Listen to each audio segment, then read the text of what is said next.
Hello and welcome back to Lorehammer. Yo, I'm Mark, your host. Joining me, we got Christian. What's good, man? Hey. Back to learn a bit about the galactic star systems with me, eh? Yeah. Some space geography. Geography. Yeah. We love our geographies over here. We also got Gerald joining us. Yo. Hello, I'm here for some good old cosmography. Thank you very much. Yeah, the cosmographer himself, yes. What a fucking name that is. Yeah, no, it was fun doing these episodes. Today we're going to talk about the Ultima Segmentum. I've done a couple segmentums in notes so far, so I kind of know what's going to happen, but learning about them was pretty cool. I got some proposals in this episode. I'm going to run past the administratum, but we'll get to that later. Yeah, we're going to talk about the Ultima Segmentum. But before we do, let's do some quick housekeeping. Come join the Discord. There's, I don't know, memes and minis there. I don't know what else should I say about it? We don't have like naked women on there. You got to go to other places. But if you like memes and minis, that's the place to be for sure. You might get an occasional naked picture of Mark, but yeah, I didn't say naked men. Yeah, you're plenty of those. Plenty of those running around there on that Discord, but the women, no siree. Slanesh will be proud. But you can also join the Patreon too. And for just $2.50 per month, you can have ad-free versions on Spotify because fuck ads, honestly. And for $5 a month, you can do the video, join the live chat, get to see all of our faces, and me throw technology around because some demon apparently decided to invade my equipment and pissed off Astor. So yeah, you had a demon in your like painting lamp thing, and we heard this squealing. Mm-hmm. What the fuck is it? We're hunting it down, flipping mattresses over. Is it Gerald's? Mm-hmm. No, but it was performing exorcisms, getting the right oils and everything. That was a task. Yeah, Patreon dollars gets rid of fees or problems like that. I find you throw enough money at a problem, it goes away. So yeah. And remember, rocks are not free. As we learned in the my last episode. This stuff costs. Come on. Yeah. Another benefit to joining the Patreon is to join the live stream, and you can join us in the live chat room during the show. Send us your filthy little comments. Yeah, like this one. James says, Lil, do you guys know I watch live for free? Yeah, so when Christian looks behind that banner, it's just James back there. Watching. He can't hear everything. He can only see us, though. Waiting. That's all he wants, though. That's all he needs. Just the visuals. And also, benefit to the live stream is sometimes, occasionally, very rarely, when we feel like it, you can call in at the end of the episode and we can chat. So, if that's not worth your Patreon dollars. Screening process. It's kind of like you drop a link, and then if people click it, that's pretty much the screening process. Do you have a computer? You could be eligible. We have a very sophisticated vetting process. It's fun every now and again.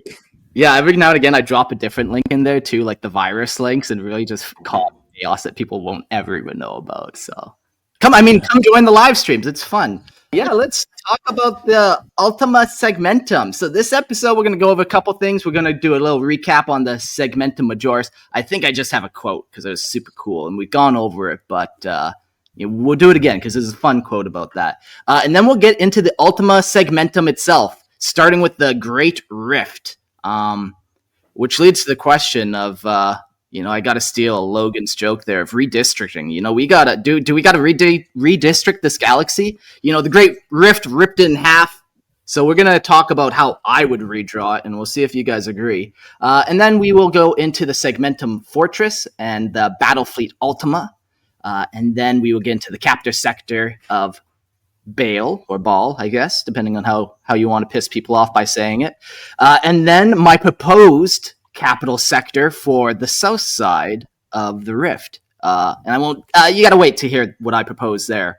And then we'll do some celestial objects, and we'll talk about the Eastern Fringe, which is kind of neat. And the whole segmentum of lore that we'll kind of try to cover in the next little bit. Yeah.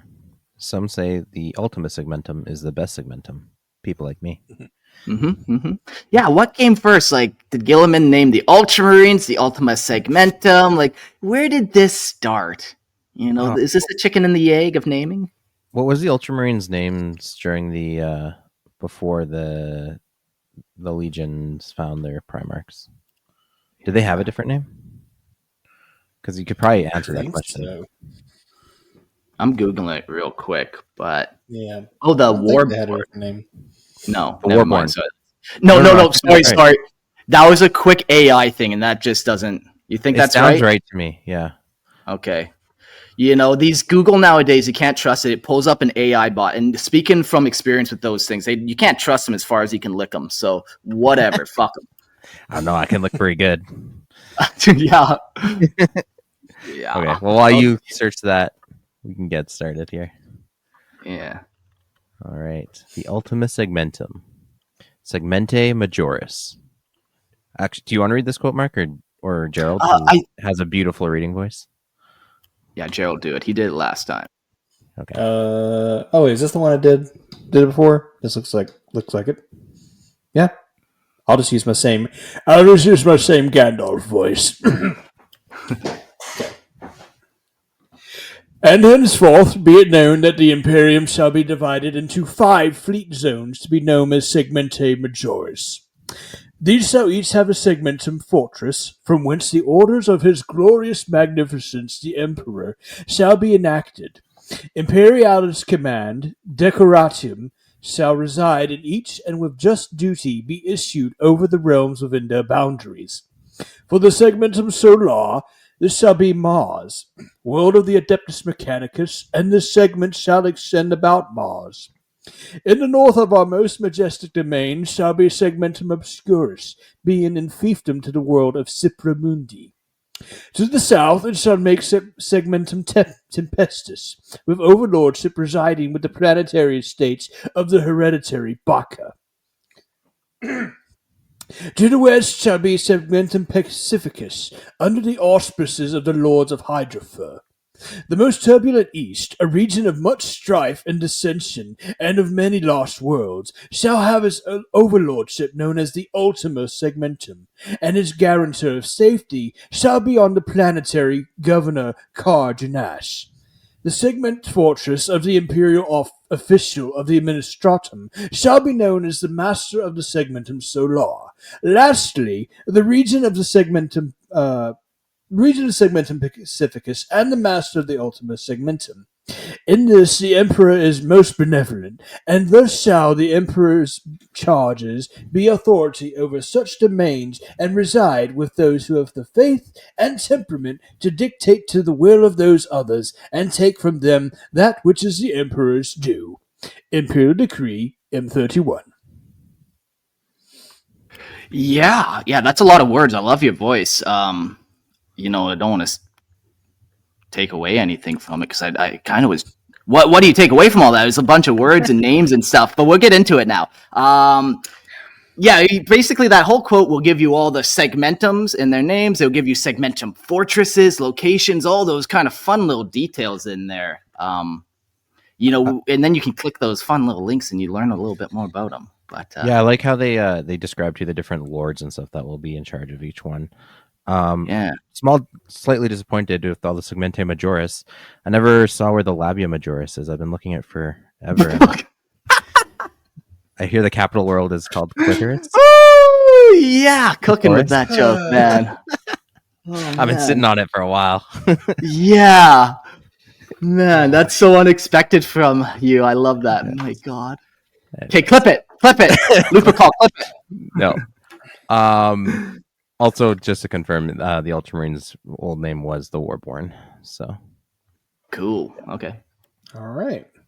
So they obviously, I think, adopted the name after the Ultima Segmentum.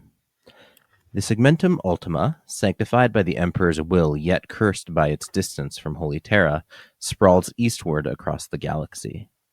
Within its heart yawns the profane void of the galactic core, a realm forbidden where the supermassive black hole devours all beneath its silent judgment.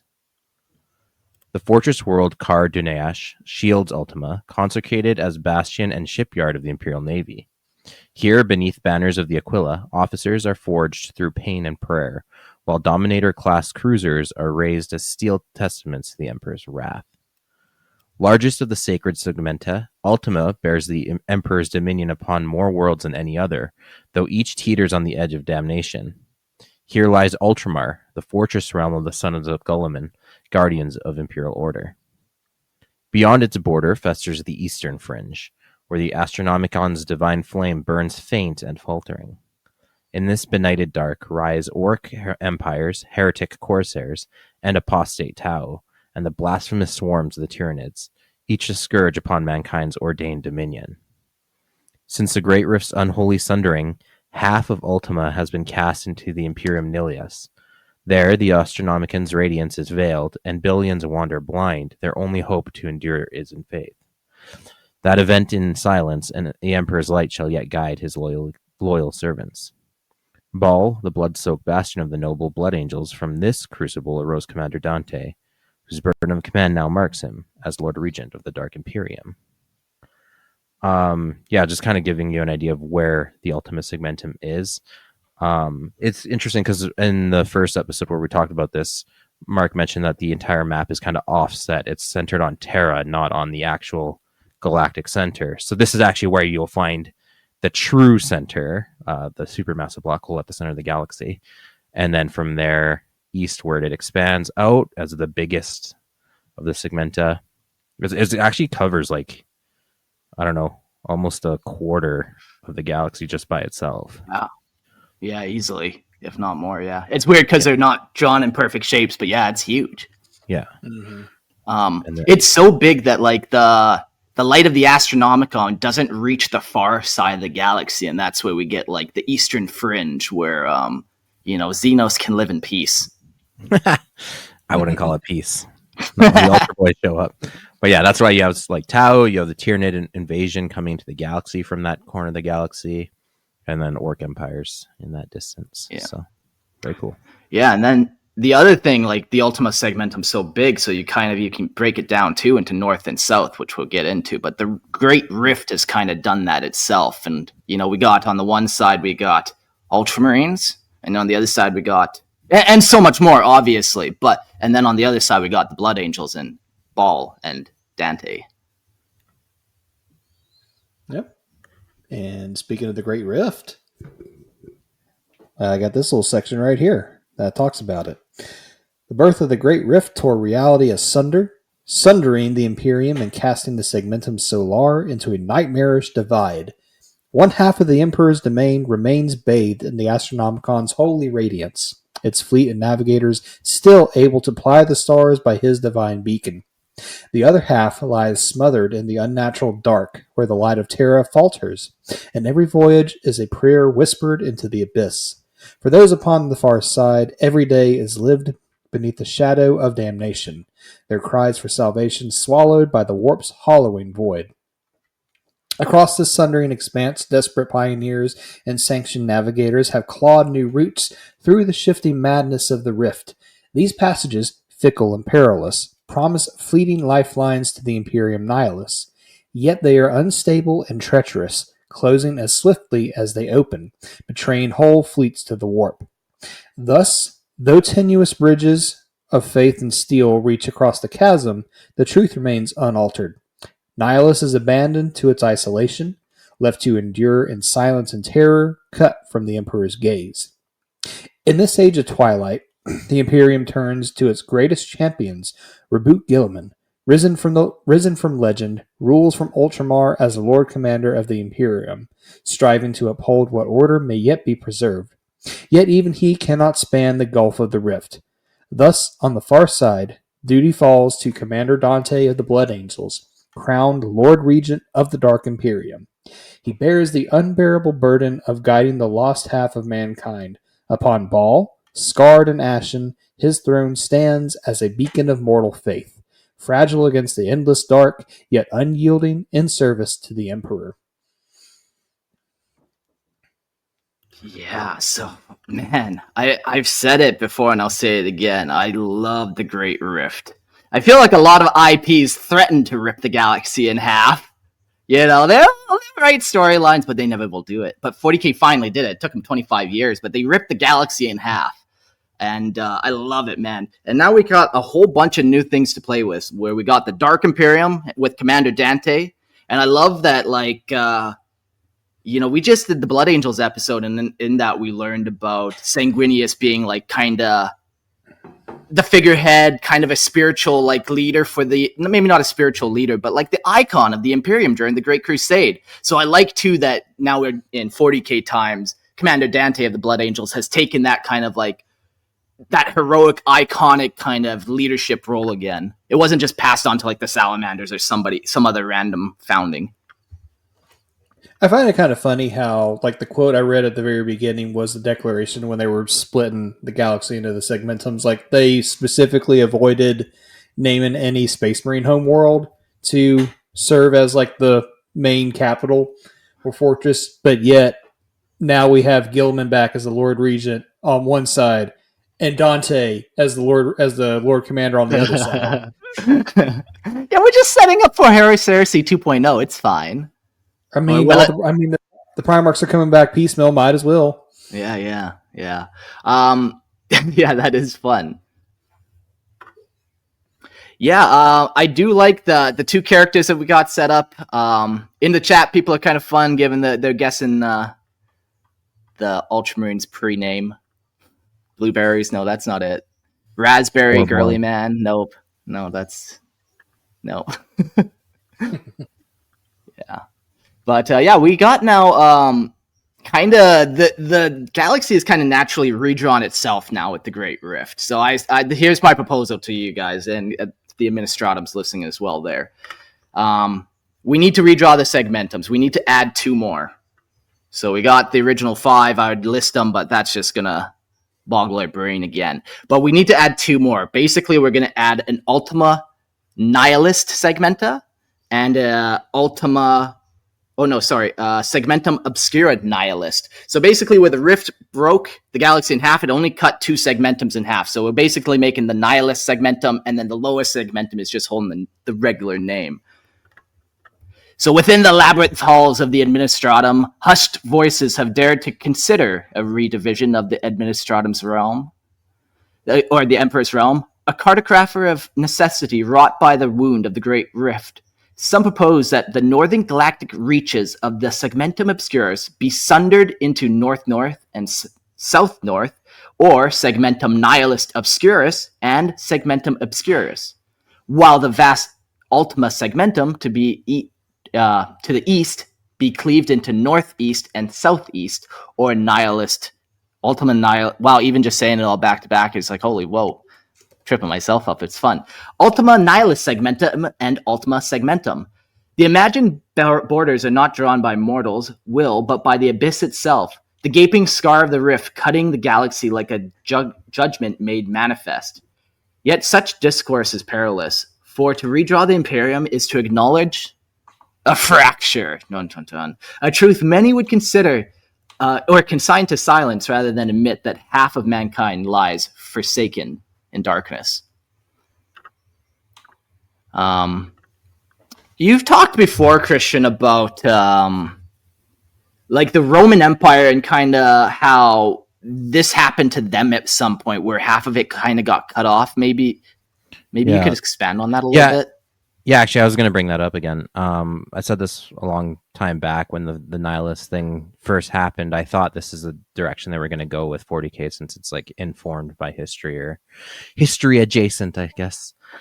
But yeah, you had a division between the Eastern and Western Roman empires, where you had Rome as a capital, obviously, of the Roman Empire, but eventually it shifted over and became more Hellenic, with the Greek side based out of Constantinople, later Byzantium.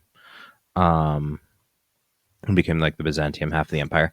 There's a I don't know if it's true. I think it's a legend or like a myth that the double-headed eagle. It's a very common motif in a lot of European countries now, like Russia, Romania, a lot of like Eastern European countries, or stuff that was formerly part of the Holy Roman Empire, which had the double-headed eagle. Heck, even the USA, the good old USA has the bald eagle.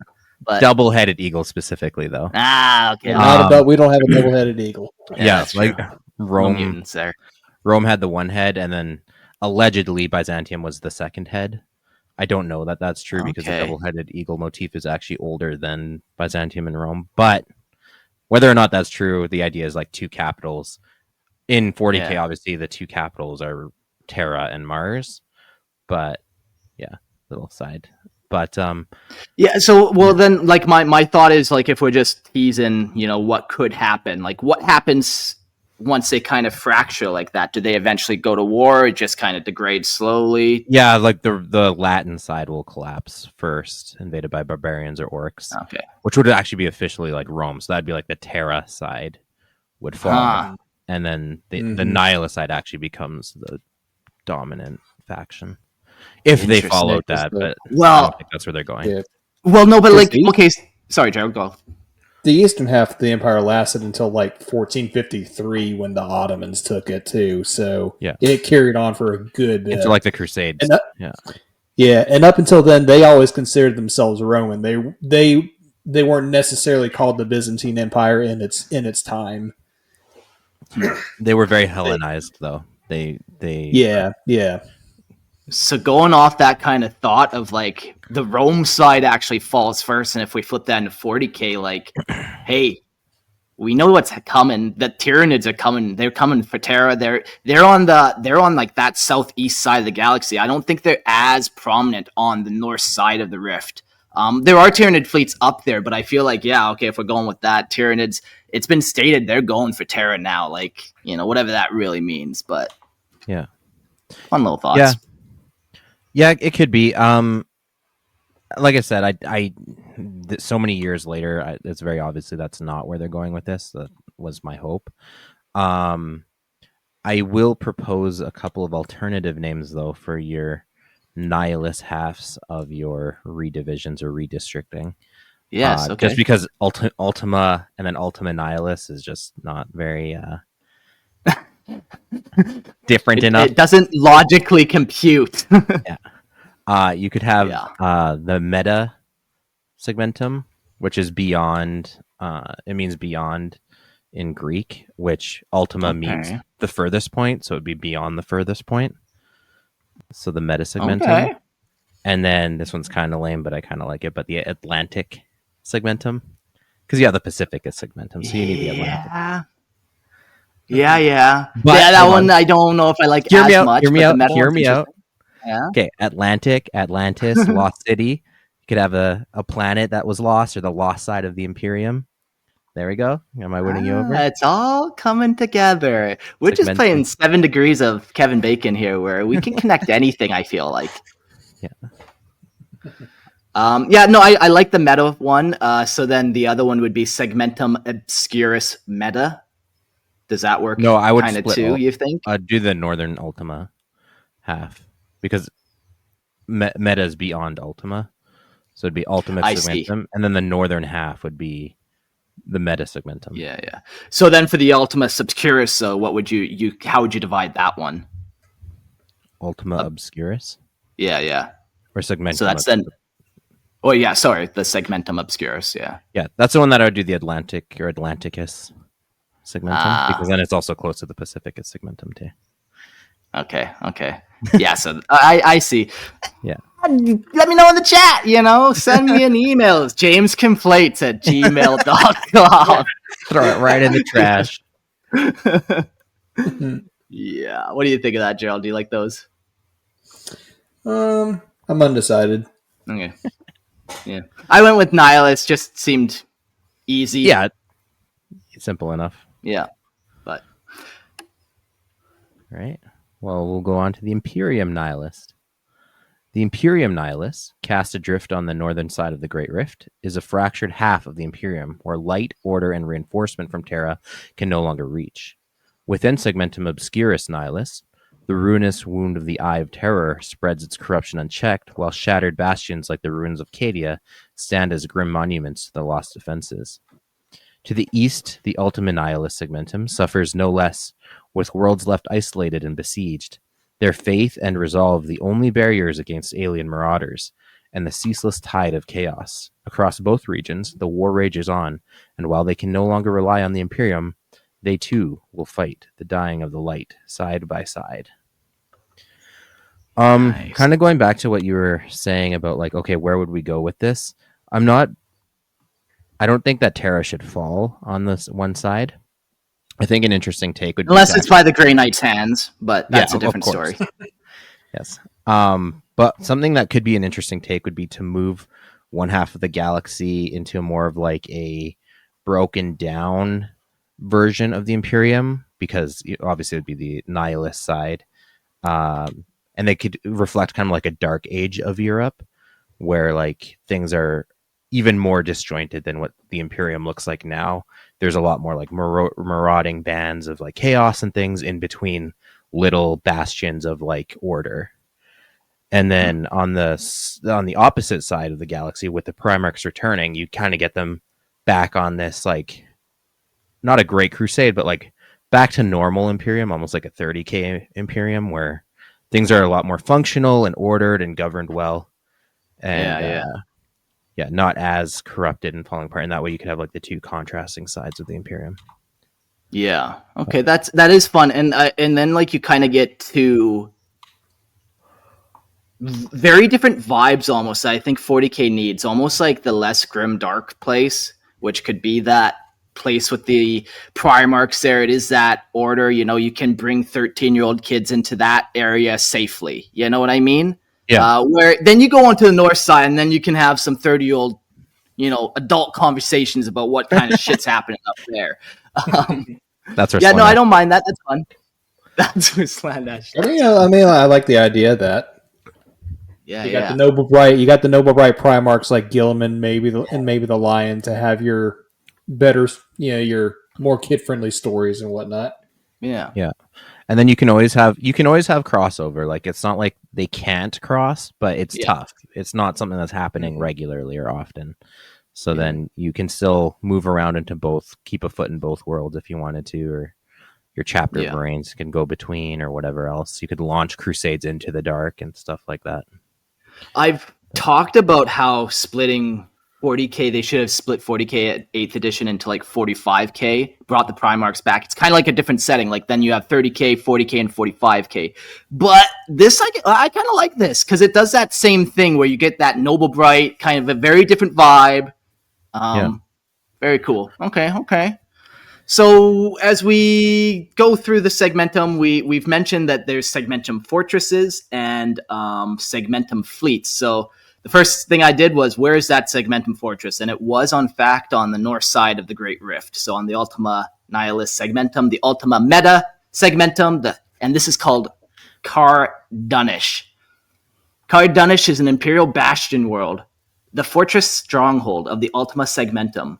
Upon its hallowed grounds rise the academy where new officers of the Navis Imperialis are forged, their minds tempered for the endless void.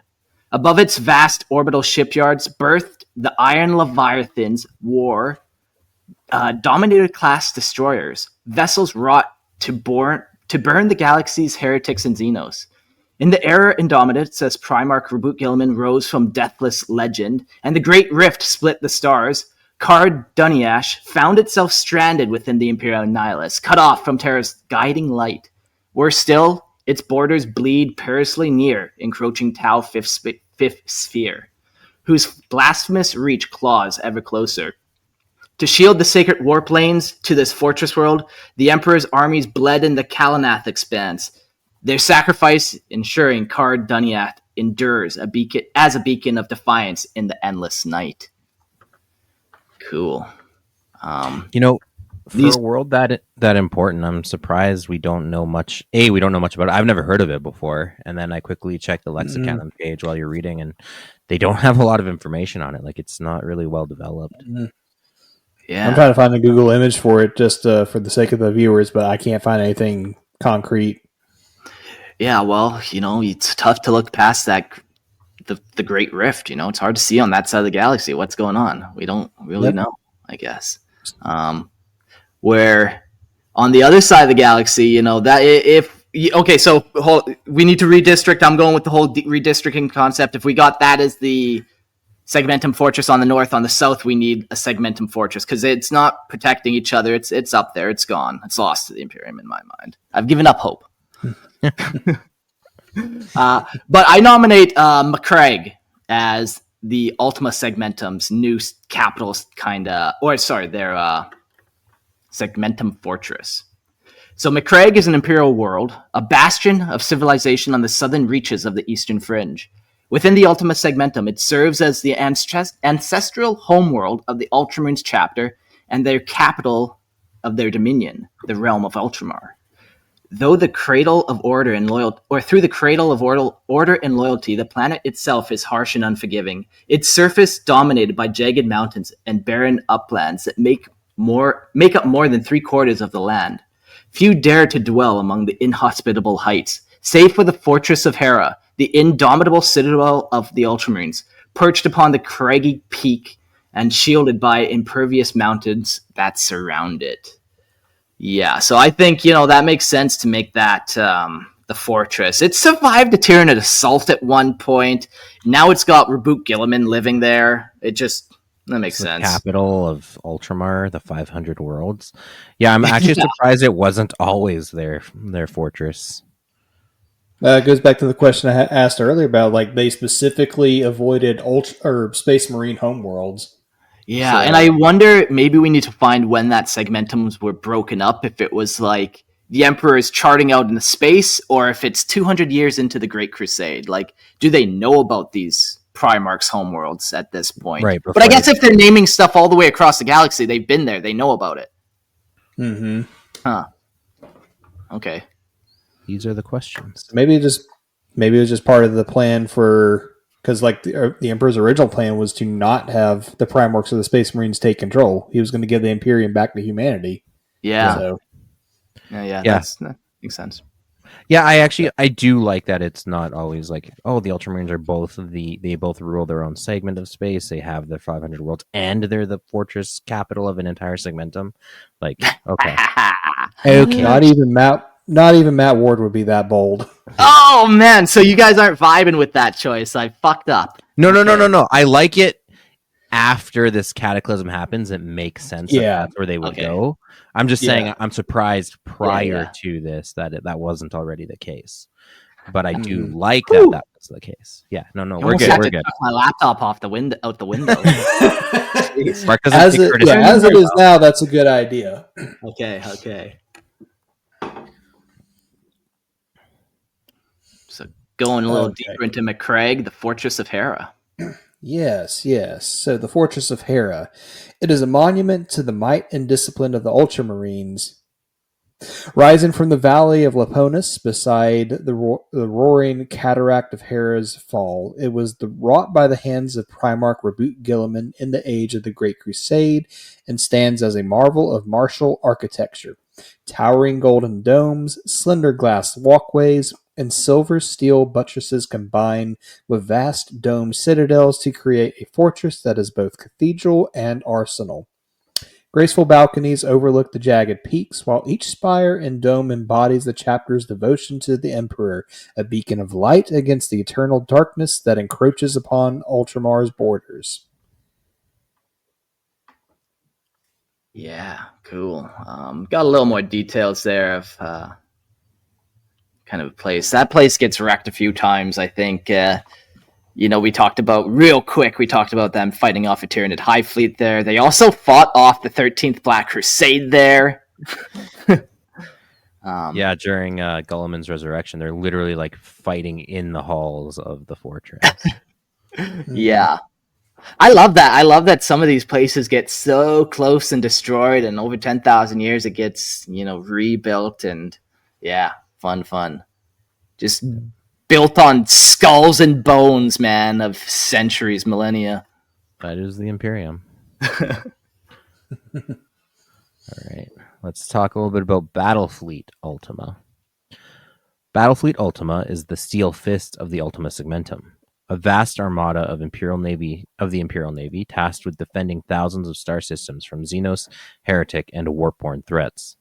Its strength is almost unaccountable, stretching across hundreds of warships, from towering battleships and cruisers to nimble frigates and strike craft, each crewed by tens of thousands of souls sworn to the Emperor. The fleet's heart lies in the fortress orbitals of Kar Duniash, where orbital shipyards churn out new warships, and vast docking spires hold the fleet in readiness for the Imperium's endless wars. Battlefleet Ultima patrols the Segmentum's warp lanes with relentless vigilance, projecting Imperial power into the void, enforcing the Emperor's will, and ensuring that no enemy may strike without meeting the fury of his angels of death and iron. Do you think Battlefleets scale with the size of the Segmentum? Yeah, It and should. yeah, and like importance as well. Like Segmentum Solar or Soul has to have a huge one. Terra alone has just infinite. So yeah, I think it scales for sure. Yeah. So this would be then, in theory, the biggest, if not one of the biggest, battle fleets, just based on geography. Yeah. There's a couple that compete. Like not other Segmentum fleets, but there are some fleets like Battlefleet Gothic is pretty huge. We'll talk about in a coming episode. But also coming up soon in this episode, we'll talk about Battlefleet Ultramar. Because if we're splitting everything, we need to split that. They're a big fleet, but they can't get across that rift. So essentially, you need new communication.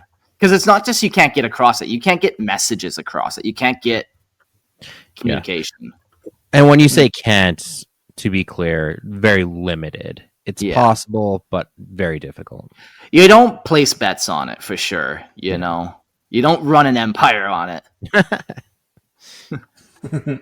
Sir, we ran empires on horses and messenger boys. I think we can. Make this work. Messenger. One cool thing about Battlefleet Ultima, though, is they do produce the Dominator class cruiser. And, I don't think that's exclusive to this Segmentum, but it is going to be predominant there. Yeah. The Dominator class cruiser is a weapon of the Imperial Navy, a warship forged to hurl death across the void. Born from the forge fires of Karduniash, it is a vessel of unrelenting purpose. Originally wrought as a fleet support engine of destructive or planetary assaults and grand engagements.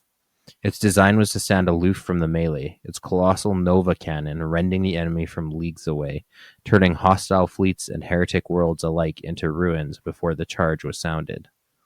These ships are the Iron Children of Battlefleet Ultima, far more common there than in the shadowed ranks of Battlefleet Obscurus. The heart of their birth lies in Karduniash's orbital crucibles, where countless Dominators have been hammered into being. Their flanking batteries roar with fury, rivaling the Retribution class itself. Yet the Dominator... Is it Dominator or Dominator? Is that how you spell Dominator? I say Dominator. Okay, I'm going to call it Dominator. The Dominator yields range to its greater cousins, for it trades endurance for the burning might of its singular weapon, the Emperor's wrath given form, the gravimetric fire. Conceived as a planetary scourge and a bulwark for the line, the Dominator exists to unleash the annihilating fury of its Nova cannon. Its place is behind the fleet, where its terrible bombardment scythes through the void, pulverizing xeno-swarms, traitor squadrons, and apostate worlds. Karduniash births the majority of these engines of war, and though rare within the cold fleets of Obscurus, their legacy was carved in fire by the hammer of justice during the Gothic War, where their devastating volleys turned stalemate into victory. In Calixis, only a single vessel of this class remains, the Astrum Aste, still prowling despite centuries of relative calm. The sector may brood with cults and hidden heresies, but without great fleet battles, the Emperor's heavy fist is seldom required. Thus, most of Dominators are hurled instead into endless crusades, their Nova cannons tearing open the void against the galaxy's most turbulent frontiers, ensuring no rebellion, no alien, no apostasy can hope to stand. Each Dominator is birthed from the iron bones of a lunar-class hull, reforged with the steel-clad prow and the sacred Stygius pattern Nova cannon. Their broadsides mount macro cannon batteries rather than lances, the diverted power feeding the hungering maw of the Nova cannon itself. Every detail of their form is sacrifice. Crew, lives, hull mass, and range all offered upon the altar of greater devastation. Man, okay, like This is one of the coolest ships in 40k. I didn't know about it fully in detail. Like, I've heard of the Nova Cannon so many times, and I'm like, yeah, it's just like a fucking plasma cannon, essentially. But let me read you a little detail about it. The Nova Cannon propels explosive projectiles close to the speed of light and has a distance of 10,000 kilometers. So, yeah, when we're talking space battles, like, they're often kilometers, could be 100 kilometers apart up in space, like, no big deal. And to have a Nova Cannon that can shoot just boom instantaneously across the void as opposed to counting torpedoes 1 minute till impact. What a cool gun. Yeah, and then same with like calculations and stuff too. Like, you have to calculate where you're shooting at in order to hit another moving target so far away. But this thing, where it's aiming, she's gonna. Although even where in it's space, aiming, whatever it's hitting is gone. Yeah, but even in the scale of space, even the speed of light doesn't seem that fast sometimes. But it is the fastest weapon you're gonna have for sure. Well, maybe let's do one quick math here. 10,000 km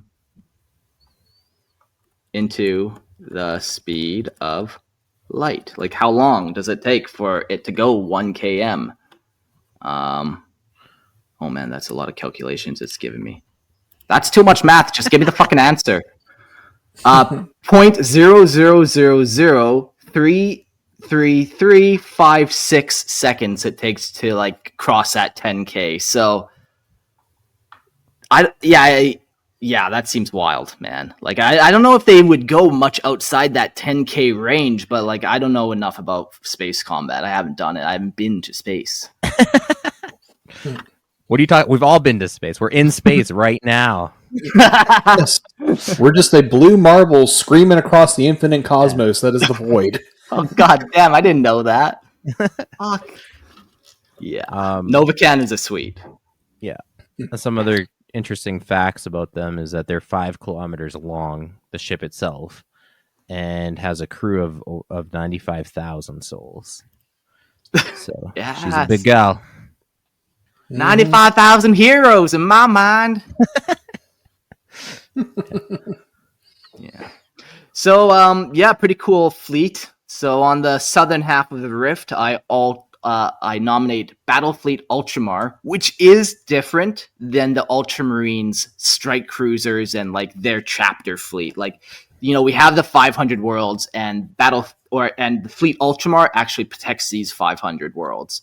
So it just once again makes sense.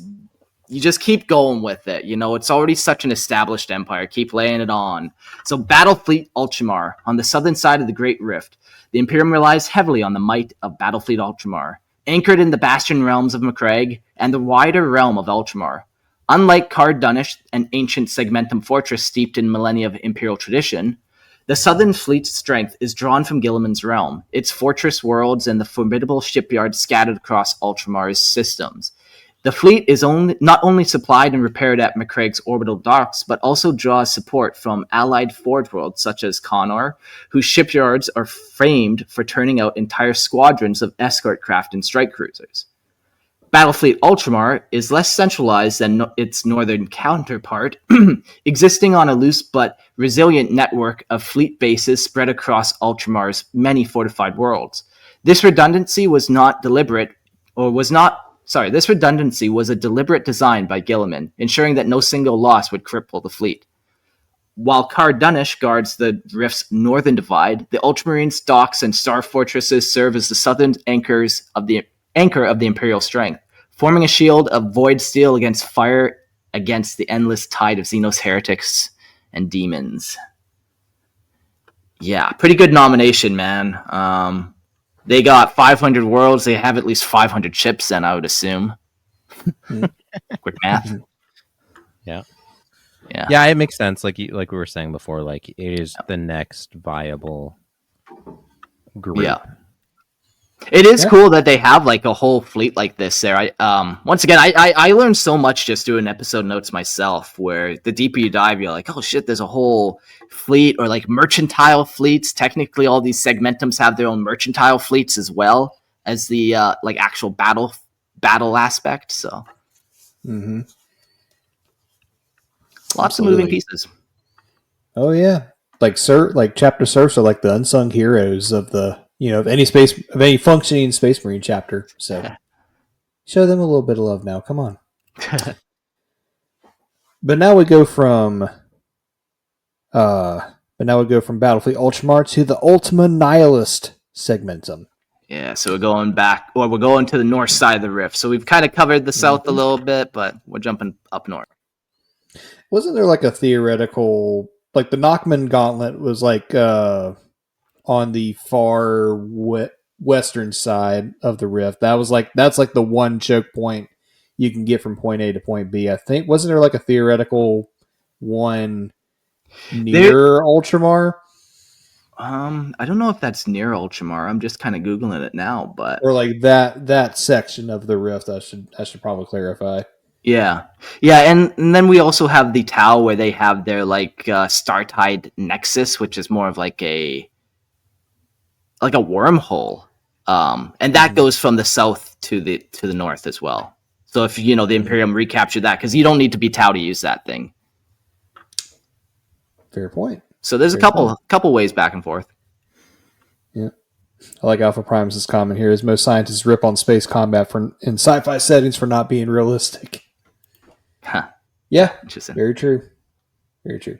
Anyways, the Ultima Nihilist Segmentum lies on the cold, dead side of the Great Rift, where the light of the Astronomicon fails to reach and the warp churns with unholy fury. This northern expanse is a crucible of darkness where entire systems have fallen silent and heresy festers unchallenged. Among the few beacons of hope stands the Blood Angels chapter led by the indomitable Lord Dante, whose vigilance keeps the Emperor's light alive amid the void's malevolent hunger. From their fortress monastery on Baal, these warriors of red scour the Nihilists, fighting ceaselessly against the ravenous enemies of mankind.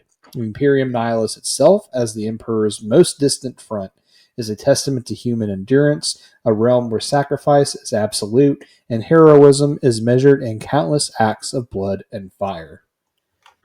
Hell yeah, brother. Good time over there. You can get away with murder up on that side of the galaxy. It's good time. Okay, hear me out. Hear me out. What if the Imperium Nihilus goes in with a Western theme? Yeah, motherfucker, I'm in. So it's the Wild Wild East this time. Yeah. There we go. Yeah, we got the Gene Stealer gunslinger guy, so we got some models out there for that. Why not? Let's experiment with different genres. Yes. Okay. Hey, Star Wars has done it to varying degrees of success, so why can't 40K? Heck yeah. Why can't 40K? All right. Well, let's get into the capital sector of the Baal system. The Red Scar is a hellish sector of the Ultima Segmentum. It's thousands of stars burning with a crimson fire that casts all worlds and void gas clouds in the color of spilt blood. Life here is brutal, for the scarlet suns emit ferocious radiation that twists the flesh and steel alike, making survival a constant trial. Yet the Red Scar is rich with rare ores, exotic minerals, and warp-significant phenomena, so the Imperium has carved out settlements across hundreds of star systems, paying the cost in billions of lives to claim even a foothold in this cursed expanse. At the heart of the Red Scar lies the Baal system, a nexus of war and devotion to the Emperor. 5 principal worlds circle the star Baelor, their orbits steeped in legend and blood. Baal itself is the homeworld of the Blood Angels chapter, sacred to the Emperor's angelic sons and the resting place of their Primarch Sanguinius. Its moons, Baal Primus, also called Baaland, and Baal Secundus, known as Balfora, are scarred by millennia of war. The gas giant set adrift solemnly at the system's edge, accompanied by the sprawling asteroid field, while Keru, a harsh sentinel world, remains lightly settled, guarding the inner systems. Skyfall, the Blood Angels' fleet base, bristles with the might of the chapter's warships, ever ready to strike. Beyond lies Amer, a distant frozen world whose long orbit spans 6 centuries, and the outermost Ammonai, a sentinel of the edge of the Emperor's domain, marking the limits of Imperial control in the Red Scar. So, at what point do we got to give the Blood Angels some grief here? we talk about the space wolves getting a little like wolfy, but we talk about the blood angels and all their blood stuff. You're telling me they live in like a part of the galaxy called the Red Scar, where the planets look like they're all covered in blood, like the skylight's just blood. Like, I've only been saying this for the past how many episodes I've been on Warhammer, so we didn't listen. We were fools. We didn't listen. I feel validated. Yeah, and like I know they got like blood shard ammunition and like Blood Raven drop. No, never mind. Yeah. Sorry. I think What are the the cup blood is strike half crystals? full of blood now at this point, that we can just chalk them into the same kind of thing as the Space Wolves and call them faggots. It's just... That's the way I feel about it, but I love them still, I never knew about the Red Scar. Sounds like a great place to live. Tell me more about Baal Primus, and Baal Secundus. Okay, Mark. Well, Baal, the desolate cradle of the Blood Angels, is the seat of the fortress monastery, the Arx Angelicum, carved into the poisoned wastes of their dying world. Long before the Imperium's banner flew, Baal and its twin moons were scourged by mankind's own hand, torn apart in the cataclysm of viral plagues and nuclear fire during the Age of Strife. Once green and thriving, the moons became ash-stained husks, their atmosphere stripped to choking ruin, while Baal itself was left a desert of red rust sands. In those dark centuries, the survivors became scavengers and warbands clad in crude rad suits, fighting bitterly for scraps against the countless mutant hordes birthed in radiation's shadow. By the time the angel Sanguinius descended, Baal and its moons were wastelands ruled by the blood, a fierce tribe of pure-born men, and their endless war against the mutant abominations. Through their Primarch's guidance, the mutants were broken, the Blood Angels rose, ascendant, and Baal was reforged into the anvil, which the 9th Legion's future would be hammered. During the Horus Heresy, Baal poisoned deserts became the bastion of loyalty under Warden Arcad. The shattered legions found sanctuary amidst the irradiated sands, and through traitor forces laid siege for long years. They could not break the world that Sanguinius had claimed. Centuries later, Baal endured the green tide of orcs, the warlord Big Scorcha, whose hordes were annihilated in the fury and fire by the sons of the angel. Yet the greatest trial came at the dusk of M41. High Fleet Leviathan fell upon the system like a living tide of fangs and hunger. In the shadow of the great rift, Baal was stranded in the Imperial Nihilus, alone and forsaken, the swarms pressed to devour it utterly. The devastation of Baal left Baal Secundus a poisoned ruin and Baal Prime scoured barren, its surface desecrated with the skull sigil of the Blood Angel's eternal nemesis, Kabenda. Yet even amidst the annihilation, the chapter endured.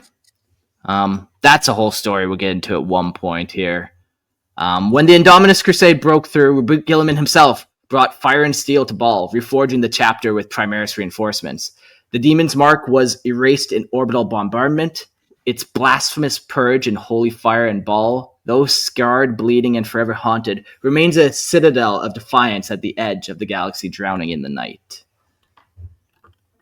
Yeah, Baal's kind of interesting. We'll go kind of back to the Horus Heresy. It was this kind of cool place, I guess. I didn't read this book, but Warden Arcan and the Shattered Legion. So, like, these are warbands that, were broken. They could have been salamanders from Istavan that, they're just shattered legions that kind of reformed. So they kind of made this stronghold. So Baal has this kind of, like, reputation for kind of making these, like, groups come together and kind of hold it, like this place of like, no, we're going to protect this place. We're going to die for this place, even though it's just like a barren desert. Yeah, it also, even the Necrons seem like they're willing to to join that alliance. Yeah, that whole thing gets all crazy, man. We got the Necrons, we got like Kabunda, we got Tyranids I quickly mentioned, and you're just like, what happened there? But it's almost like the Fall of Acadia, where it's just like they're trying to throw in as many factions as you can think of. Yeah. You're telling me at the eve of triumph of the Tyranids devouring, Kabunda's like, now's my time to cha, ha ha! Like, yeah, okay. But whatever. It's all good. It's all good. So, we nominate that planet. Actually, we don't. Gilliman did. So fight him on it, not me. And on that planet, we got the Arx Angelicum, their fortress world, or their fortress monastery. Speaking of Arx Angelicum, I don't know if this is official artwork, but it looks pretty good. So good enough for me. Fuck yeah. There you go. The Arx Angelicum rises from the poisoned sands of Baal like a mountain carved by the hand of gods, its silhouette etched against a sky of rust and ash. Forged during the Great Crusade, it was built vast enough to house the entire 9th Legion, a bastion capable of withstanding the fury of a galaxy in fire. And if anyone had seen or had listened to our 30K Blood Angels episode, I think we determined it was 130,000 Marines at some point or around that point. Yeah. So that's a lot of Marines to fit. But after the second founding, when the Legion was sundered into chapters, its endless halls and titanic vaults fell into shadow, many abandoned and forgotten, save for the ceaseless labors of the tens of thousands of blood thralls who still dwell within. Over centuries, the dust storms of Baal entombed its outlying bastions until the Lord of the Blood Angels, Commander Dante, unearthed them at the dusk of the 41st millennium. It was here, amidst the red storms and crumbling catacombs, that the Arx became a fortress of fortresses, a place where the sons of Sanguinius and their successor chapters assembled to meet High Fleet Leviathan's endless tide. In the devastation of Baal, the walls of the Arx ran black with ichor, its sanctums drowned in the tide of Tyranid swarm, until only the Dome of Angels and its battered defenders remained. It was there that Dante stood, scarred but unbroken, the last wall of humanity at the edge of annihilation. Though the devastation left the Arx Angelicum in ruin, Dante, regent of Imperium Nihilus, has turned wreckage into foundation. With the resources of half an Imperium at his command, he has begun rebuilding, not merely a chapter's fortress, but a citadel of empire, a mirror of the Imperial Palace itself, a throne from which the sons of Baal might rule the void of Nihilus. The Arx is hewn into the bones of a dead volcano, its twin peaks crowned with the scars of war. Within its caldera rises the Arx Muris, a colossal encircling wall of blackened stone and ceramite, a barrier shielding the Dome of Angels, sacred heart of the chapter. Here, amidst the shattered reliquaries and halls lit by votive fire, lies the shrine of Sanguinius. Ever bathed in the glow of dying suns, the Arx Angelicum is more than a fortress, it is a mausoleum for the fallen, a temple to the angel, an unyielding gate against the abyss of the Great Rift. So long as its walls stand, the Imperium Nihilus has a heart that still beats. Fuck yeah, they went hard on it. You touched briefly there, and I think I want to jump back to that point of 140,000 Astartes were there, and that was before this kind of rejuvenation of the place. Yeah, and then you got all the chapter serfs that would accompany that, all of the extra stuff. You could be talking about a million population city. Then you run into the problem. It's okay, we got all these gun servitors everywhere, so we need more servitors. So you build more quarters, but then you add more gun servitors. So then you need more quarters to man the gun, and it's a vicious cycle. It's never ending. Yeah. Mm-hmm. I also want to point out the serfs being called blood thralls, another checkbox in the blood. We did it. Bloody right, Christian. Yes. Yeah. I'm going to make a chapter called the Blood Wolves, and I'm just going to combine the worst of the Blood Angels and the Space Wolves. I think there is a Space Wolf chapter that fell to chaos called the Blood Wolves, if I'm not mistaken. Hopefully they have all the punny names. Yeah. Oh, yeah, they do exist, and yeah, they did fall to chaos. So then maybe you need to make the Wolves of Blood. Hey. Kind of like that. There's a lot of good bits out there. The Wolf Angels. That sounds like a furry. Yeah, the Wolf Angels. Oh my god. Just some wolf with angelic wings. Oh yeah.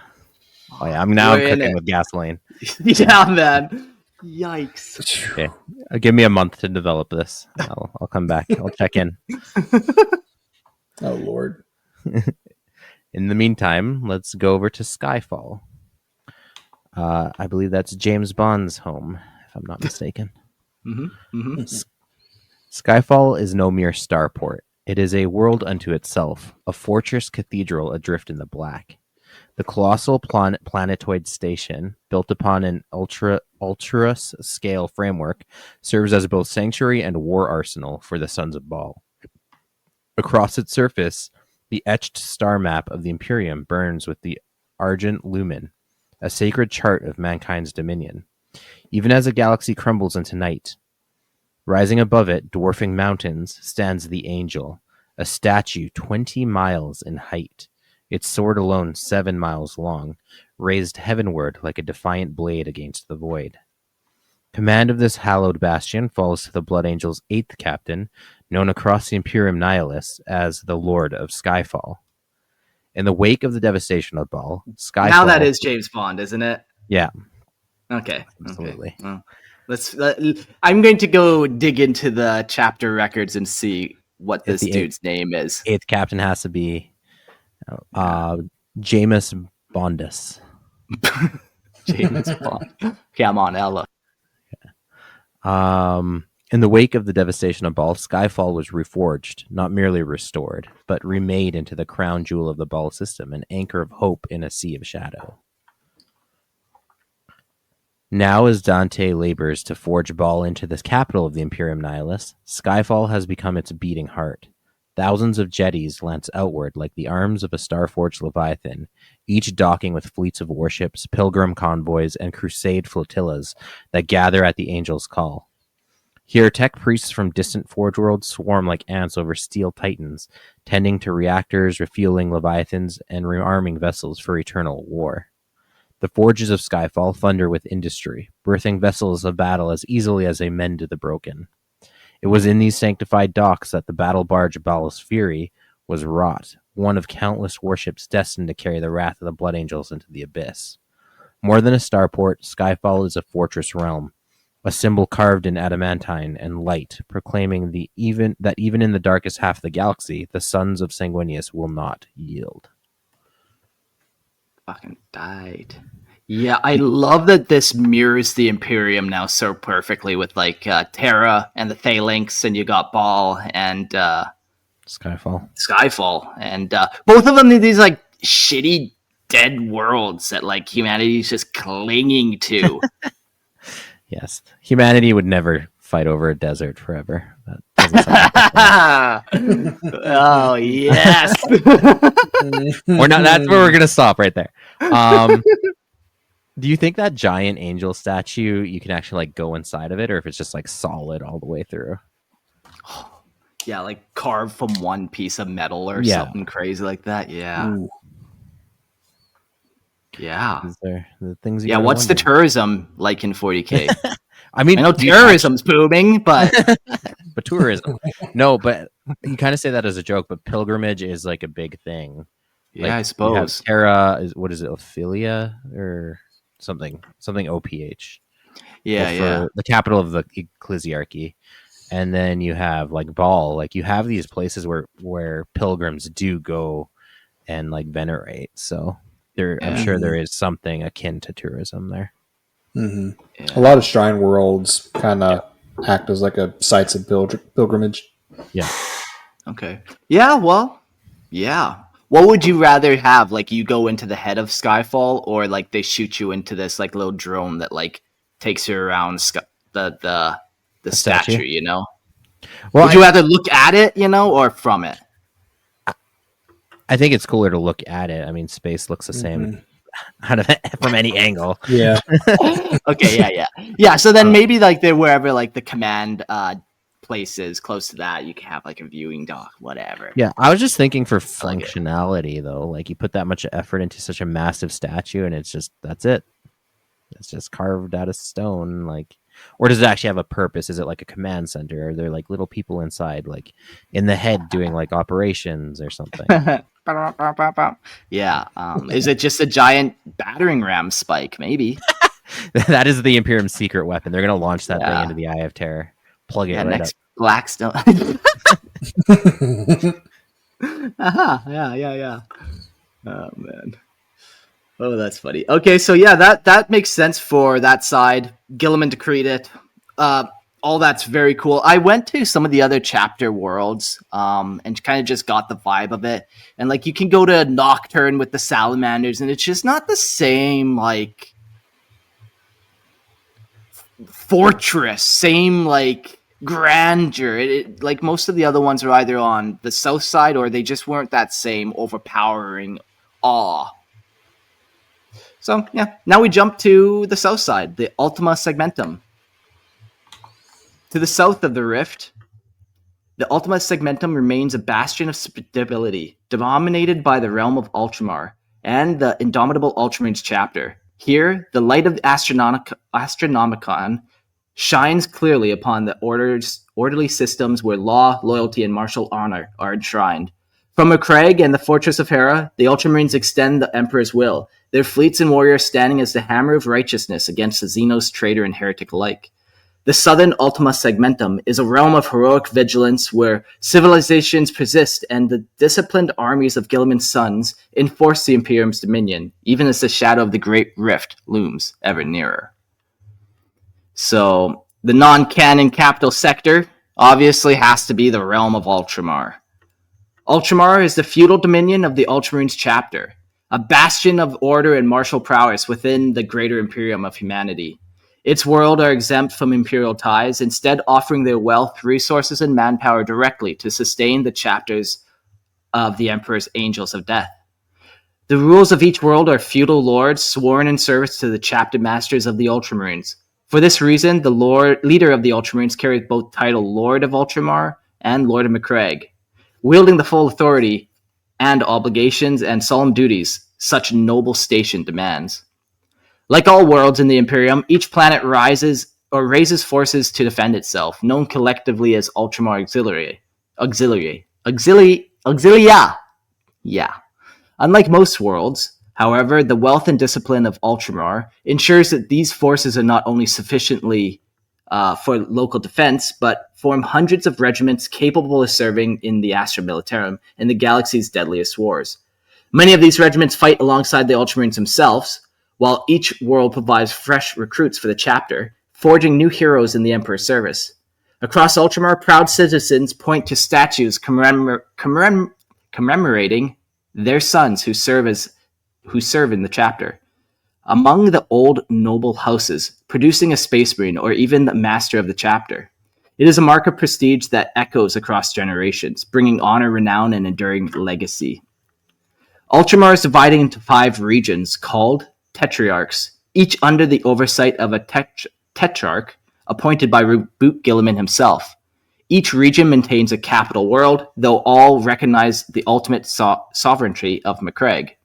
These tetrarchs are charged with expanding Ultramar's dominion across the stars and their assigned direction. The northern region centers on Connor, governed by Severus Egeman, of the first captain of the Ultramarines. To the south lies Andernmung, and ruled by Captain Porton of the Genesis Chapter's 2nd Company. The Western Tetrarch is based on Protos under Captain Baltheus of the Doom Eagles Chapter. The Eastern region orbits Vespatar, once governed by the Southern League, following the devastation of Sothan by the High Fleet Kraken. It was reorganized under Decimus Felix Primaris Ultramar and the 11th Captain of the Ultramarines.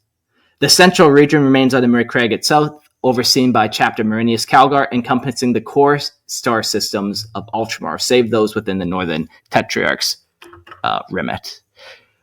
Yeah, so, this is like a little mini Imperium, even the way it's all divided. And we've seen this before, even in, like, the Horus Heresy when they formed the Imperium Secundus.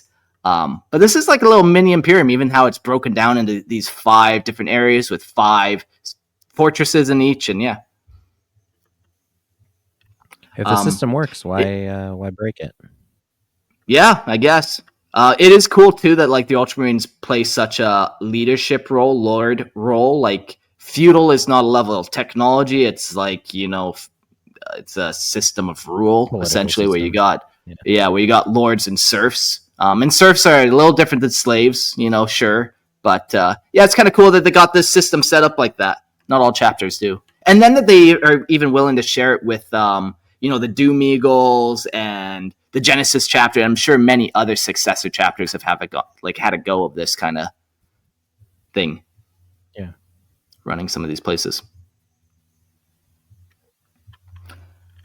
Cool. Yeah, so let's get into kind of the core worlds that make up Ultramar. We're going to get into 486, I believe, of the 500. So let's get after it. All right, some of the core worlds, and we have Endermung, the capital of the Southern Tetrarch. Endermung is a hub of governance and fuel oversight. We have Calth, also known as the Cavern World, which is a civilized world. Calth is an airless world whose people dwell in the vast underground cities, shielded from the deadly rays of its blue sun. Its subterranean halls rival the splendor of Macragge itself, though it produces much of its own sustenance via nutrient vats.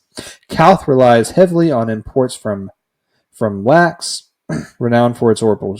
or is that Iax? I don't know. Renowned for its orbital shipyards, it forges the vessels of the Ultramarines and crafts ships for wider Imperial use.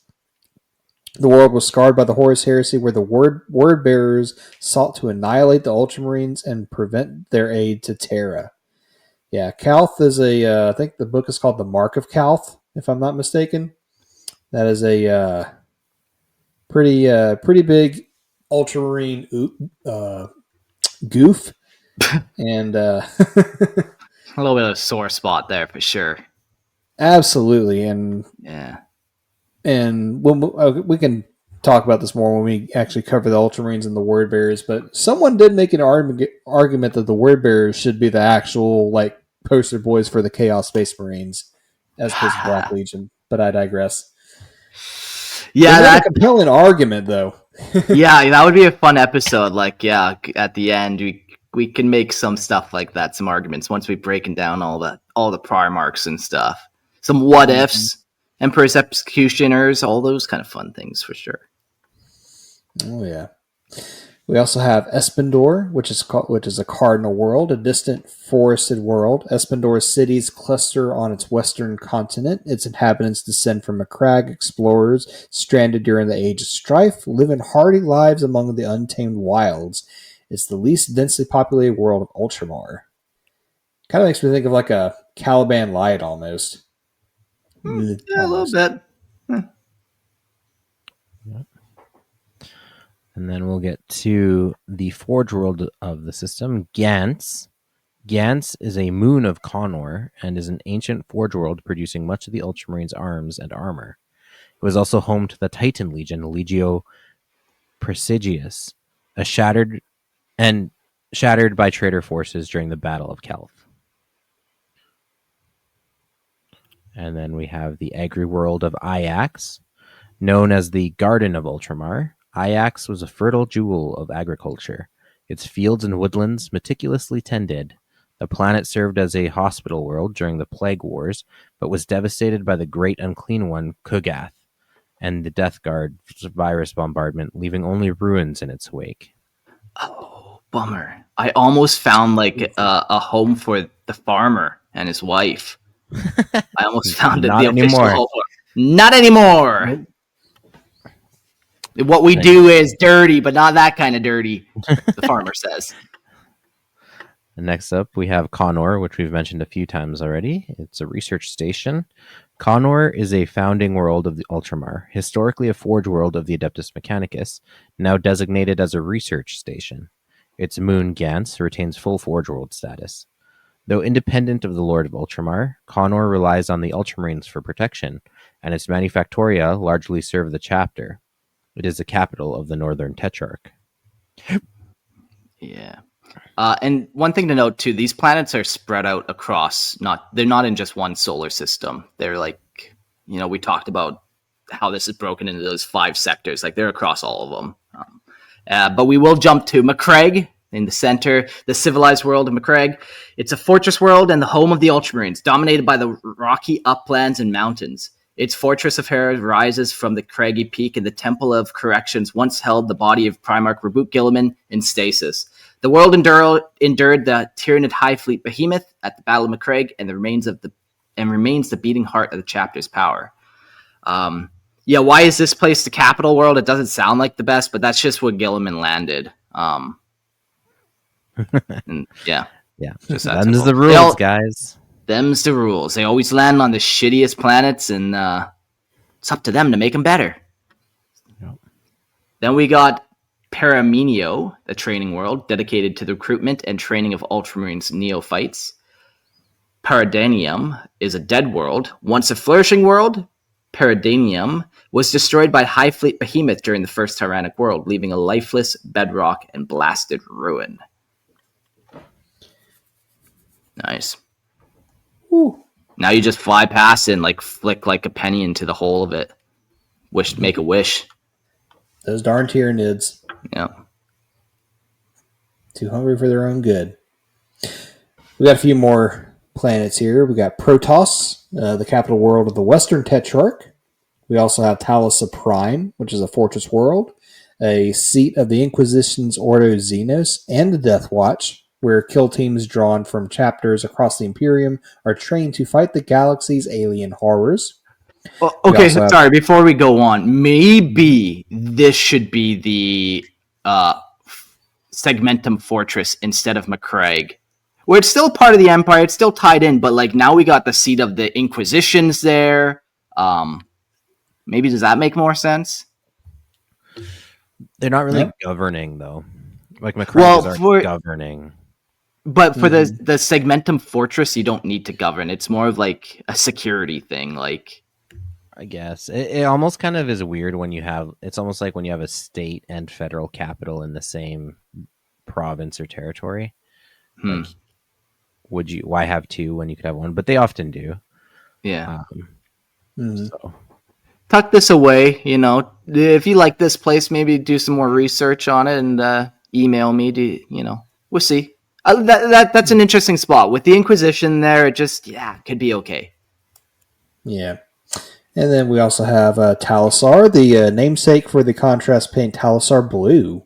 For those curious, There's an ocean world match. A storm-tossed planet of islands and seas, site of a post-heresy battle against orcs and birthplace of Ultramarines hero Cato Sicarius. The great. The great Cato Sicarius. Yep, I love him. I love his name. I'm going to steal it if I have a boy and change out the C to a K. So, Cato? Cato! Mm-hmm. Yes, sir. Are you going to take the full name? Is his name going to be Cato Sicarius? No, it'll be Cato Sikora. So pretty fucking close, but whatever. Yeah. Cato Sicarius, what? It is interesting, just while we're talking about Mr. Sicarius. He was, I think, is he the Ultramarines chapter champion or? No, he was the second. No, he was, but recently when the Primaris took over, he was promoted. Yeah. Okay. I think, I want to say he's a chapter champion or maybe an honor guard of some kind. Now he's the commander of the Vicatrix honor guard. Yeah. Okay, interesting. Cool. Because everyone thought that he was going to be I think there's an early description of him in the Codex where he was thought to be the next in line to take over the chapter. And even above Egaman or whatever. Yeah, who's the first company captain. But it looks like he was diverted on his career path. So someone shafted him. Railroaded. Did Reboot Guilliman not like his attitude? Look at this guy. He's getting one too many medals. I gotta make sure. I gotta humble him a bit here. Put him in his place before we give him any. Or it backfired. And Reboot liked him so much. He's like, hey, you don't need to lead the Ultramarines. You can come with me and be my personal bodyguard. Keep you close. What on earth did he like about Cato Sicarius? He tells great jokes. What do I can't help it? He reminds me of me when I was a young man. Yeah. Delightful. That's fun. Good for him. I hope he gets a new model. I do like when they do promote models. It happens rarely, and sometimes you do get a cool, not cool new kind of. Yeah, I do too, actually. Like not like an upscaled model, but like a newer rank or something. But anyways, yeah.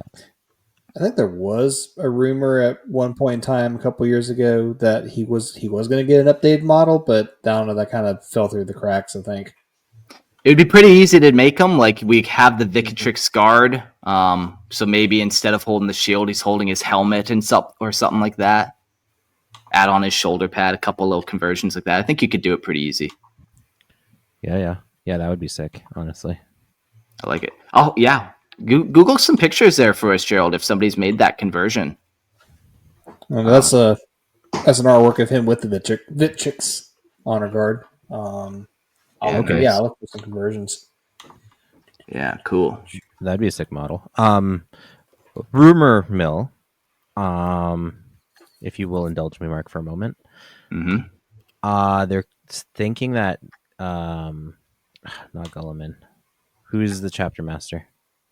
Calgar. No, Calgar. Thank you. Marinus Calgar. Yeah, Marinus Calgar might be having a new model. And what I'm thinking is they're going to change him into Terminator armor instead of aggressor armor. Yeah. And they'll probably sell the Victrix separately, which would be the perfect time to include a third Victrix model in the form of Cato Sicarius. Interesting. Yeah, that would make sense. That'd be cool. Yeah. All rumors. So yeah. Yeah, because like Calgar had like a very special suit of Terminator armor himself already, didn't he? Yeah. I think it was some kind of special mantle or something. But that was back when I was arguing vehemently that aggressors were the new Terminators. It was precisely because he was wearing aggressor armor, and I'm like, okay, that pretty much confirms that they're replacing Terminator armor with aggressors. But then they brought out Lysander, and they brought out the new upscaled Terminators. So now everything's on the table again. I like it. I like when they do that, when they just really throw us for a loop. What I don't like is now how aggressors are useless. So anyways, we'll carry on. We got a couple more worlds. We got the triple worlds, Quintarn, Tartanius, and Molasses. And they're three agri-worlds sharing a common center of gravity. They're vast dome cities cultivating lush forests and gardens to feed the realm of Ultramar. Yeah, that's an interesting one. So they're like floating around like some type of gravity hole, or are they just talking about they're all sharing a sun together? Like, hard to say. Yeah. Usually for farming worlds, you need a sun. So I'm going to assume that those three planets are floating around the same sun. For a second, I was going to say that they're kind of balancing each other out in gravity and they're just rotating around each other. Oh, yeah. Okay. But then you need a sun because how are you going to grow stuff? So you need a sun. You fucking need one. And the final planet is the Vespitator, capital world. Vespator, you mean? Yeah, whatever. It's what you do to Vespit. Oh God, yeah, yeah. No, my reading's been bad. We joked the last time that it was bad, and then I did a whole episode about sitting in the blue chair, learning to read. I read Dr. Seuss 40K nursery rhymes to you guys. It appears the reading lessons didn't take, so I got to do more listener lore, and that's what everyone said, and I didn't do it, and I'm still struggling till I do it. I think so. Here we are. We see a lot of people asking about it too. Like, there's a dude asking earlier this evening about it. So yeah, I got to get on it. Otherwise, I'll be cursed with shitty reading. But the Vespator, or whatever you guys want to call it, is the capital world of the Eastern Tetrarch, reorganized after the destruction of the Sotheran League. Now observed by Captain Primaris Captain Decimus Felix. Yeah, so they removed any human organization and put it fully under Astartes. Fair enough. Yeah. Mm-hmm. Yeah, so those are the core worlds. That all just makes sense, man. GW, you listen, it's yours. I'll give you this one for free. You can not the Unbound, Chaos Unbound's mine, but this one's yours, GW. Have it. there are some notable celestial objects. There's so many fun, like random little, like, oh, this one satellite that can shoot you into a moon, or just weird. I don't know, man. Whatever. But there are two big celestial objects we talk about: the Maelstrom and the Storm of the Emperor's Wrath. All right. As our viewers can tell by the screen, we're talking about the Maelstrom next. The Maelstrom, that howling wound in the firmament, is among the galaxy's oldest scars, an ancient warp rift yawning near the galactic core in the Ultima Segmentum. To the Imperium's administratum, the cursed expanse bears the lifeless name of Maelstrom-adjacent autonomous Imperial resource extraction zone grid 004-357. But to those who have seen its storms boil across the void, it is simply damnation incarnate. I like that one better. Damnation. Damnation. What in damnation? Oh, man. Unlike the unnatural eye of terror birthed in the soul scream of Slanesh, the Maelstrom festers as a natural rupture in reality, a storm older than the Imperium itself. Warp tempests rage within it, shredding fleets and devouring worlds until the region became a place where lawful travel dies and only the desperate dare to tread. The Maelstrom Zone is more than a navigational nightmare. It is a crucible of horror. For millennia, its cursed currents have offered sanctuary to outlaws, heretics, and renegades too vile to find haven elsewhere. Entire orc empires, 20 or more by Imperial reckoning, claw and riot within its bounds. Crud infestations fester in the darkened reaches, their entropy bleeding into every star. Pirate dynasties of fallen men carve out realms of blood and ash, their void hulks preying upon any ship that dares the storm lanes. Every world, every rock, every shadow of the Maelstrom is tainted by warp energies, poisoning flesh and spirit alike. Yet still, the Imperium does not yield. From bastions like Badab and beyond, the Emperor's servants cast their fleets against the madness, seeking to cage the uncageable, to hold fast the light of humanity against the endless storms. Yeah, cool. The Maelstrom, just the craziest warp storm that's always been there. It appears to always will be there. I have a theory I'd like to share about the Maelstrom, but first I want to talk about the Storm of the Emperor's Wrath and the theory I have for that, because you got to know that one to get to know the other one. All right. Well, let's go for it. The Storm of the Emperor's Wrath is a colossal warp storm that has raged unbroken since the dark days of the Age of Apostasy. Unlike many other tempests of the Imperium, its fury is believed by the ecclesiarchy to be no mere accident of the warp, but a divine punishment called forth by the Emperor himself. In their creed, this storm was unleashed to forever mark the heretical arrogance of Goj Vandire, the blasphemous High Lord who sought to seize the Imperium during the 36th millennium. Though millennia have passed, the storm still churns with unnatural persistence.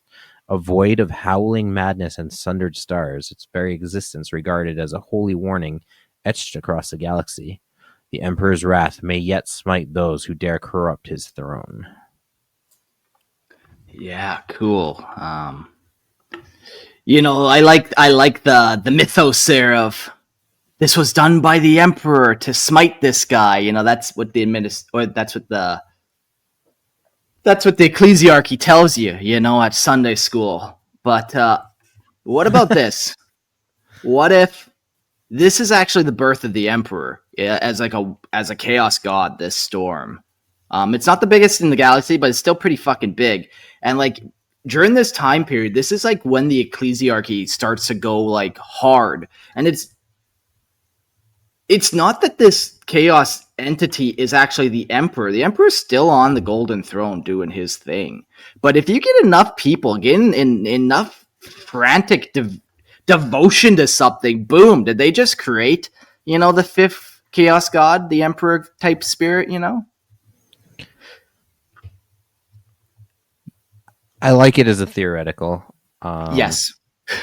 we obviously don't want it to advance any further than that, and then have the Emperor rise as a god and change the entire nature of 40k. But yeah, I could buy into that. Slanesh birthed the Eye of Terror. Why wouldn't the Emperor birth a new storm? Which leads me into the Maelstrom theory. So what birthed the Maelstrom? And I get so much flack about my middle-age chaos gods being born, but like, to me, they were all born during the Middle Ages, so they were born basically all the same time. So this is the birth of all three chaos gods, Nurgle, Khorne, and Tzeentch, because it's pretty much always been there, and it is the biggest of all of them because it has the most gods in it. But it's smaller than the Eye of Terror, right? No, I don't think it is. Is it bigger? Yeah, I thought it was smaller. I could be wrong, but I just assumed it was smaller. Gerald, I'm going to find a map of the galaxy before the Great Rift. But that's kind of my theory. Okay. It makes sense if these massive storms turn out to always be entities being born. If it's bigger than the Eye of Terror, I'll give you that. If it's smaller than the Eye of Terror, I won't concede. Yeah. And then once again, we stack the caveat of we don't actually want any of it to be confirmed. Right, exactly. These are just myths and rumors and mad ramblings of Mark on the streets.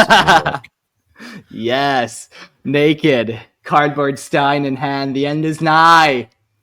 Yes. Okay. Well, Gerald's pulling up that final map to figure out what's what. We'll jump to the eastern fringe and the last little. Sorry. Hold on 1 sec. Sorry, I just want to say one more thing about the Storm of the Emperor's Wrath. Apparently, as per my Reddit searching just now, they keep moving it on the map.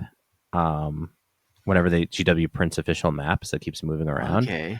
And this one Redditor says, at first I thought it was just incompetence, but by now I'm certain they're doing it on purpose. Which, who knows if it's a paranoid delusion or if it's, yeah. I just think it's funny. Yeah, that is nice. The Emperor, blessed be his name, is angry in different places. So. That is nice, yeah. Cool. Where did it go? All right, here we go. Best one I could find. Before the Great Rift, here's the Eye of Terror right here, and then here's the Maelstrom at the center. They're pretty close. Yeah. I'd argue the Maelstrom may be just like a tad bit bigger. Yeah.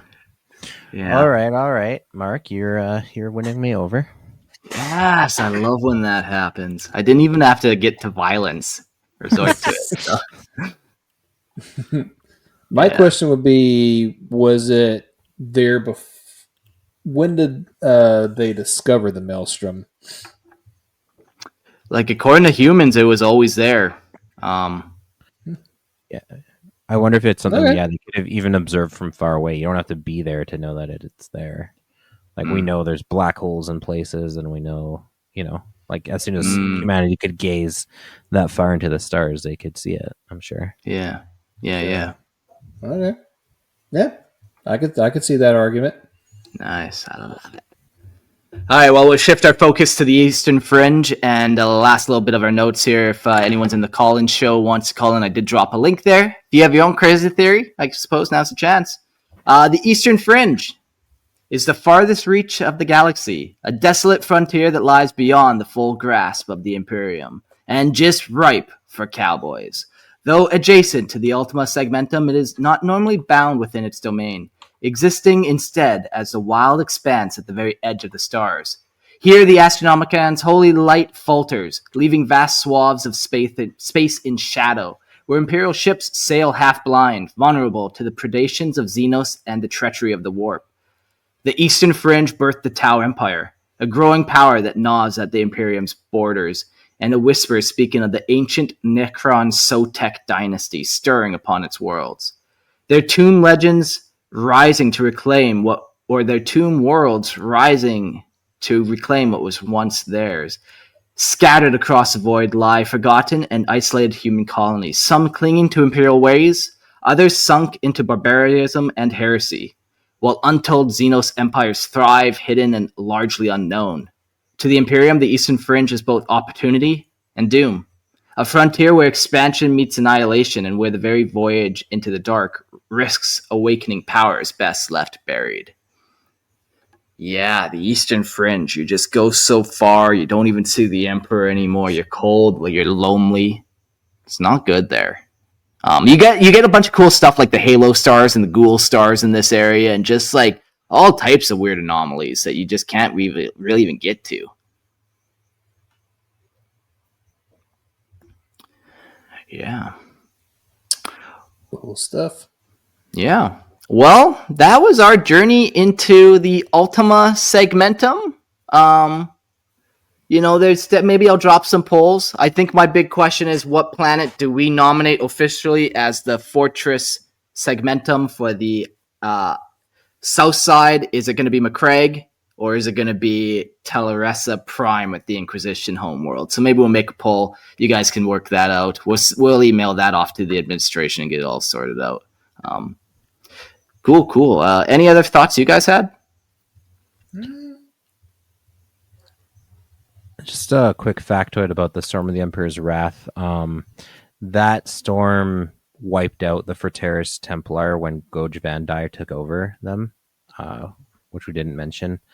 They were like the male precursors to the Sisters of Battle, for those who aren't familiar with them. And that's what was kind of like why it was seen as the Emperor's will. And it wiped out the Fraterus Templar. Yeah, it's cool. Yeah. It's like in real history, the Mongols tried to invade Japan, and their invasion fleets were destroyed by typhoons twice. Like that just obliterated their fleet on two completely separate occasions.